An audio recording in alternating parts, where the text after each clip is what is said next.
अफगानिस्तान ने इंग्लैंड को 8 रनों से हराकर चैंपियंस ट्रॉफी से एलिमिनेट कर दिया है।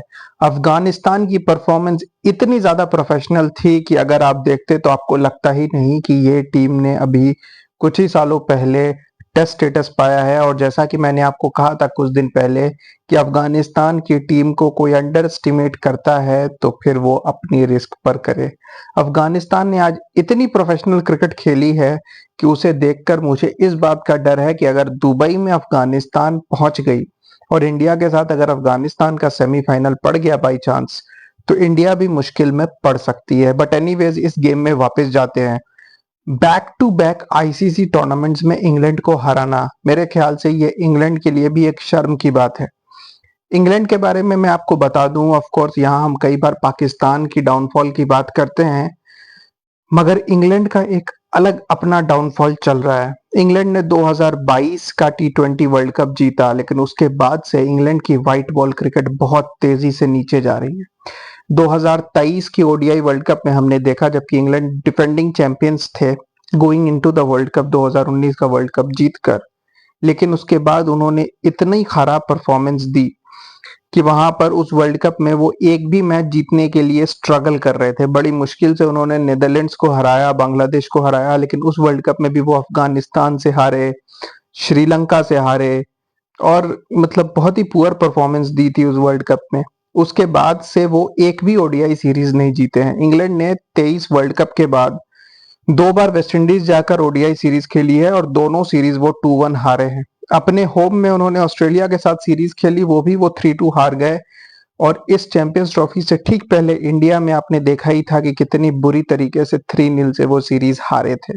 तो इंग्लैंड की व्हाइट बॉल क्रिकेट भी बहुत नीचे जा रही है और मेरे ख्याल से चैंपियंस ट्रॉफी में भी पहले राउंड में एलिमिनेट होने के बाद अब शायद जॉस बटलर की कैप्टनसी भी जा सकती है।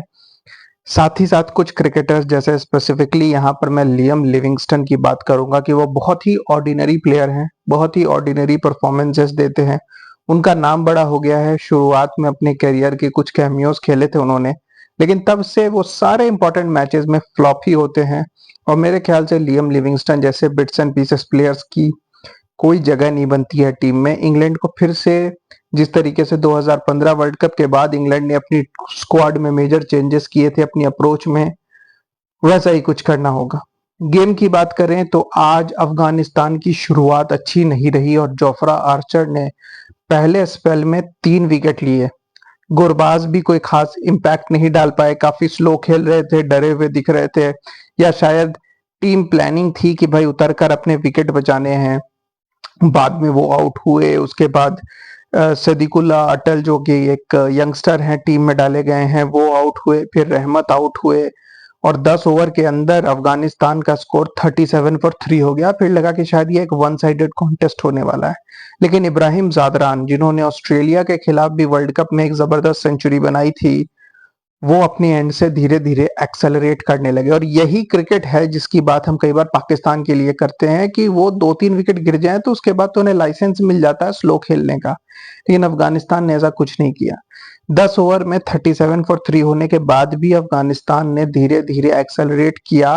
कैप्टन शाहिदी थोड़ा स्लो खेले, लेकिन दूसरे एंड से जादरान ने अटैक करना शुरू किया और धीरे धीरे उनकी पार्टनरशिप 100 प्लस हो गई 20 ओवर्स में। हालांकि फिर अटैकिंग क्रिकेट खेलने के चक्कर में शाहिदी 40 रन बनाकर आउट हो गए और उसके बाद ICC ODI cricketer of the year, जिन्हें मेरे ख्याल से मैन ऑफ द मैच भी मिलना चाहिए था।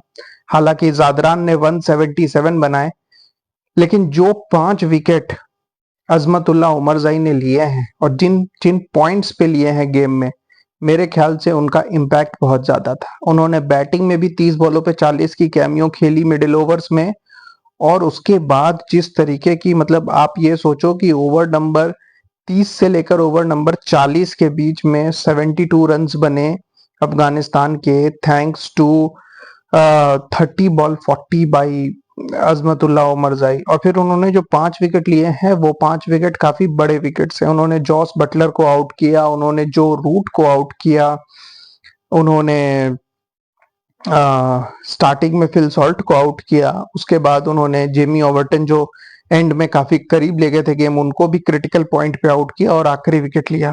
5 विकेट्स लिया उन्होंने एक ऐसी पिच पे जो बैटिंग फ्रेंडली थी।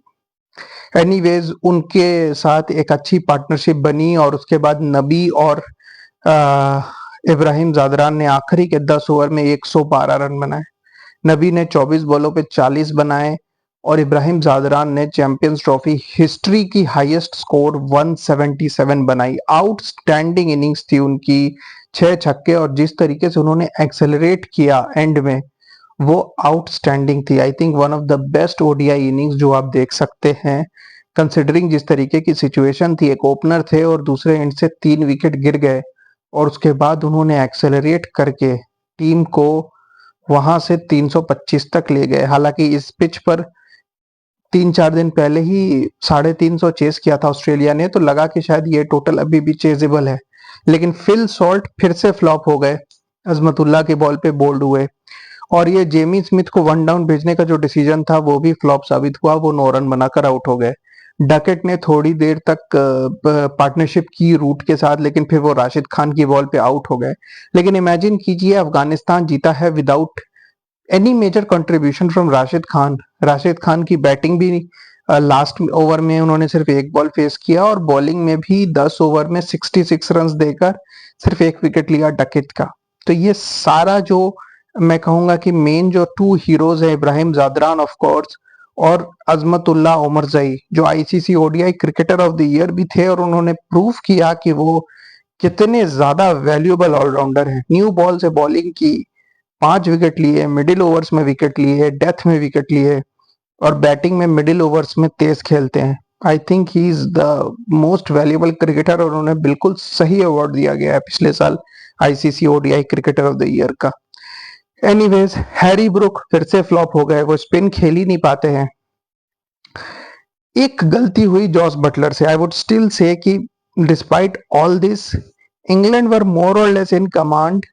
216 पे 4 थे अराउंड 37th ओवर और 13 ओवर में 100-110 रन 8 रन पर ओवर चाहिए थे, 6 विकेट इन हैंड। और इस तरीके की पिचेस पे और स्पेशली जिस तरीके की स्ट्राइकिंग जॉस बटलर कर सकते हैं, शायद थोड़ा सा आई वुड से गेम को और डीप ले जा सकते थे जॉस बटलर, लेकिन वो पैनिक कर गए और तेज शॉट्स मारने के चक्कर में 38 के स्कोर पे आउट हो गए। एंड आई थिंक ये one of the turning points था। गेम में इतने उतार चढ़ाव थे कि कोई एक पॉइंट को हाईलाइट करना मुश्किल है, लेकिन ये एक पॉइंट था जहां जॉस बटलर आउट हुए, क्योंकि उसके बाद लियम लिविंगस्टन फ्लॉप हुए। और उसके बाद जो दूसरा टर्निंग पॉइंट आया वो तब आया जब जो रूट और जेमी ओवर्टन ने एक बेहतरीन 54 रन्स की पार्टनरशिप की सिर्फ 7 ओवर में उसके बाद, और मोर और लेस ये जो रन रेट का गैप है इसको कवर कर दिया था। लेकिन जो रूट को क्रैम्प्स आने लग गए और ऐसी सिचुएशन में जब रिक्वायर्ड रन रेट 9 रन पर ओवर के अराउंड था, 26 बॉलों पे 38 रन चाहिए थे, तब जो रूट आउट हो गए और वहां से गेम काफी बदल गया। हालांकि उसके बाद अगले 2 ओवर में 22 रन आए, क्योंकि जोफ्रा आर्चर ने आते ही 2 चौके मारे और दूसरे एंड से जेमी ओवर्टन भी तेज खेल रहे थे।